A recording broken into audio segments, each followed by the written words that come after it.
সালাতে দোয়া কবুল হয়। সালাতে দোয়া কবুলের 3 জায়গা। একটা হচ্ছে তাকবীরে তাহরিমার পরে আমরা সানা পড়ি না, আমরা তো একটা পড়ি। আল্লাহর হাবিব সুন্নাহ এবং নফল নামাজে আরো পড়তেন সানা, ওই দোয়া কবুল হয়। 2 নম্বর জায়গা সালাতে সেজদায় পড়ে দোয়া করলে কবুল হয়। আকরাবু মা ইয়াকুনুল আবদু মির রাব্বিহি ওয়া হুয়া সাজিদ ফাকসিরু ফিহি দুআ। বান্দা যখন সেজদায় লুটিয়ে পড়ে, বান্দা আল্লাহর সবচেয়ে কাছে চলে যায়।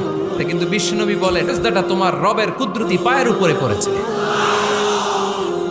সেজদায় পড়ে দোয়া করেন। সালাম ফিরানোর আগে বিশ্বনবী দোয়া করতেন, লা ইউসাল্লিমান্না আহাদুকুম হাত্তা ইয়াতাআওয়াযা মিন আরবা'a। আল্লাহর হাবিব বললেন, 4 জিনিস থেকে পানাহ না আছে আমার কোন উম্মত যেন সালাম না ফিরায়। তারা যেন পড়ে, আল্লাহুম্মা ইন্নী আউযু বিকা মিন আযাবিল কবর, আউযু বিকা মিন আযাবি জাহান্নাম, আউযু বিকা মিন ফিতনাতিল মাহইয়া ওয়াল মামাত, আউযু বিকা মিন ফিতনাতিল মাসিহিদ দাজ্জাল। আল্লাহ কবরের আযাব থেকে বাঁচাও, আল্লাহ জাহান্নামের আগুন থেকে বাঁচাও, আল্লাহ জীবন